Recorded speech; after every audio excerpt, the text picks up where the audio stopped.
Show of hands. How many of you are huggers? You like to hug everyone. Okay. How many of you are anti-huggers? If somebody tried to hug me right now, I might punch them in the nose. Okay. You go hug her. Just kidding. But as kids, we're all taught the golden rule. Do unto others as you'd have them do unto you.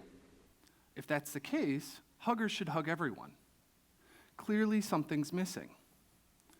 Consider instead what I call the platinum rule. Do unto others the way they want to be done unto. So we hug the huggers, we don't hug the anti-huggers, and nobody gets punched in the nose. A great example of this is the front of an ambulance. On the front of an ambulance, it says ambulance, but it says it backwards. So when they come up behind you, you can read it in your rearview mirror and get out of the way. You'd think the lights and sirens would help, but they want to communicate with you quickly and effectively. Literally, life and death can hang on this communication. Yet we don't use this same theory when we talk to one another. Instead, we revert back to the golden rule and communicate with everyone else the way that we personally find best. According to the 10,000-hour theory, we should be expert communicators by the age of 10. I've done the math. 15 seconds or less recap. The average person speaks 22,500 words per day at a rate of 110 words per minute. That's 204 minutes per day speaking, or roughly 3.4 hours per day. 10,000 hours divided by 3.4 hours per day comes to just over 8 years. The average person begins speaking between 1 and 2. 2 years old plus 8 years brings me to the age of 10. The reason I have a career in conflict resolution is that people get into a lot of conflict, most often because of poor communication. I can tell you, we are not expert communicators by the age of 10. Some of us never.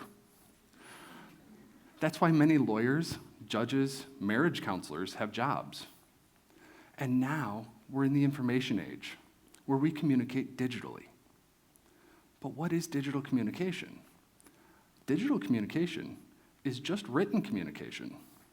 Human beings have been communicating in writing for more than 5,000 years. But our written communication is not very effective. Consider this simple 5-word sentence. Depending on which of the 5 words I emphasize, the entire meaning of the sentence changes. I didn't tell you that. I didn't tell you that. I didn't tell you that. I didn't tell you that. I didn't tell you that. 5 words, 5 different meanings. Yet if this is in writing, which of those 5 are you going to guess that I meant? In a series of studies out of UCLA, they surmised that when we're trying to communicate our feelings about a subject, our believability comes from our nonverbal communication, our tone of voice, but also the words we choose to use. 55% of our communication comes from our nonverbals. What we look like, where we are, our body language. 38% comes from our tone of voice, the words we emphasize. Only 7% comes from the words that we choose to use. Yet in the information age, in our digital communication, this is all we send. So in this age of drastic technological expansion, we continue to use 5,000-year-old technology despite excluding a huge percentage of our communication. For example, I sent my brother this email. But how did he take it? Did he have a bad day at work? Get into a fight with a friend? Or maybe even a car accident? Or did he take it in the playful way it was intended from his big brother? So much of our communication is left unsaid and up to the receiver's perception. This is nicely illustrated in what's known on the internet as Poe's Law. Poe's Law states that without some additional designation as humor, it's impossible to create a parody that is so outrageous that someone will not mistake the parody for the genuine thing. Check out any message board or comment section on the internet, and you're bound to see this taking place. Another example of posed law in action was the work of Stephen Colbert. While on his satire news show, The Colbert Report, some people found his parody believable. So believable, in fact, that they were shocked when he dropped the act and started being himself. And in this case, we had the benefits of word choice, tone of voice, and nonverbal clues to his satire. But the problem of recognizing satire in written form is not a new one. As early as the 1580s, an English printer suggested that we could utilize a reversed question mark to denote satire in written form. A more recent attempt out of the Netherlands suggested we could utilize this mark to denote ironic statements in text. I've never seen this used anywhere. Yet another idea was the creation of a sarcasm font. The idea was, rather than regular font or italics, what if we used reverse italics to denote sarcasm? In the early days of the internet, I would have loved a sarcasm font. The problem with these is that human beings have more than one emotion. So one font style, one punctuation mark is never going to account for all of the possible human emotions. If you believe the movies, we have 5 main emotions, and depending on the relative levels of those main emotions, as they get mixed up and combined to one another, we get more complex emotions. So it's never going to work to just use one font style to denote human beings' emotions. But in 1982, on a message board at Carnegie Mellon University, Professor Scott Fahlman suggested something new, something that has worked. He suggested this. Now, we all recognize this today, but you have to remember Professor Fahlman was first. So he actually had to follow this with, read it sideways. In the same post, he also recognized that the opposite could be used, but I'm not going to dwell on the negative here. Now we have a way of communicating emotion within the text. Emoticons, which is a portmanteau combining emotion and icon, were born and evolved. Happy, flirty, silly, kisses, and more.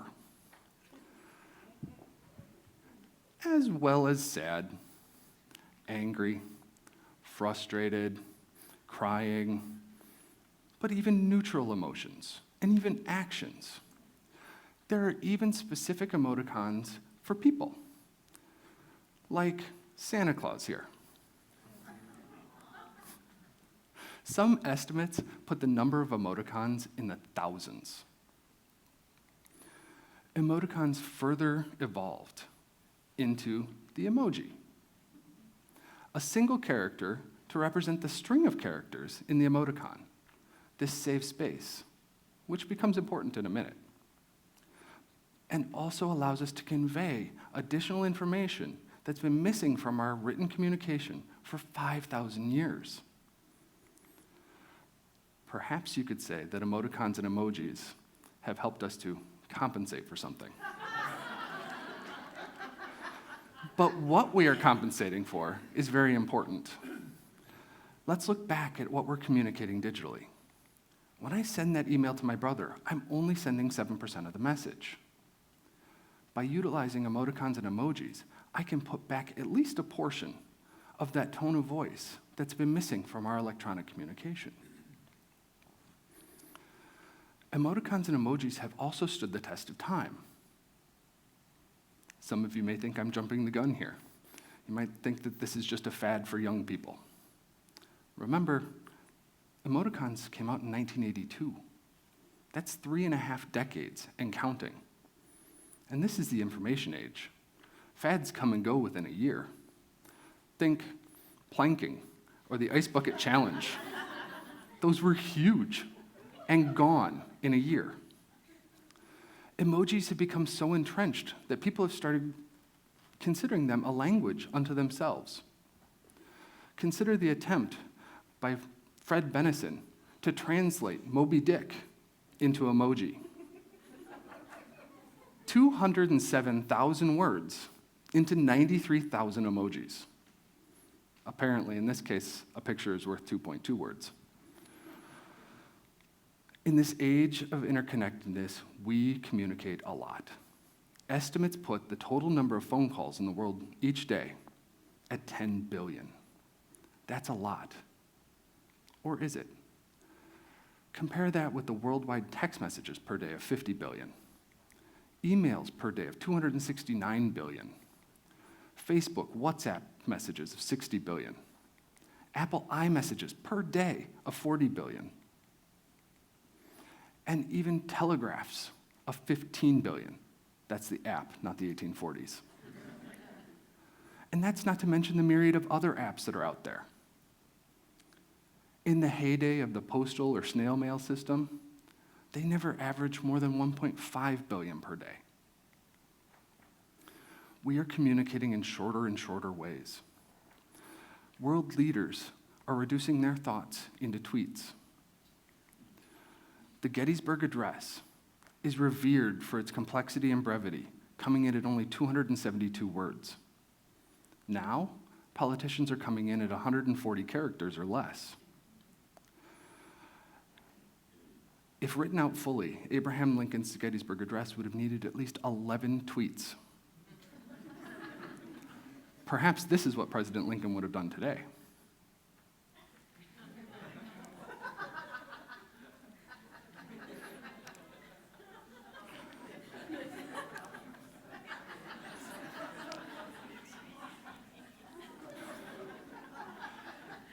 As we are trying to say more with less space, making more and more important announcements in these shortened formats, and even engaging in political discourse, understanding the motivations of the speaker quickly and effectively become even more important. So that leads us back to the emoticon. I've heard the complaints, but they're not professional. You can't use these in professional circumstances. Other things that we once considered professional or unprofessional have changed over time. Consider smoking in the workplace, or women wearing pants to work. At one point, it was perfectly acceptable to smoke in the workplace, and women wearing pants, nearly unthinkable. Now, the view of each of these has flipped. We're already seeing the effects of these changes in other aspects based on the changing demographics of the workforce. Did you know that millennials are now the largest segment of the workforce? In just a few years, they will constitute 40% of the workforce. By 2025, millennials will be 75% of the workforce. These are business people who grew up with smartphones in their hand and love to communicate with emoticons and emojis. We're already seeing the effects of this in the perceived professionalism of social media and businesses using infographics to display complicated information in a visual format. Recently, a study was completed on the utilization of emoticons in negotiation. It's well established that the ability to develop rapport is a key component to a successful negotiation. The negotiating pairs who utilized emoticons were able to develop rapport more quickly and were able to reach a resolution more quickly than those who did not use emoticons. So emoticons can be used in a professional circumstance and may even be beneficial if used in the right way. So this leads me back to the platinum rule. As we recognize our own communication preferences and learn the preferences of those around us, we will need to learn and adapt. Right now, we may need to temper our use of emoticons at work because those at the top may not find it appropriate. But in the future, it will be different. We will do business primarily with millennials.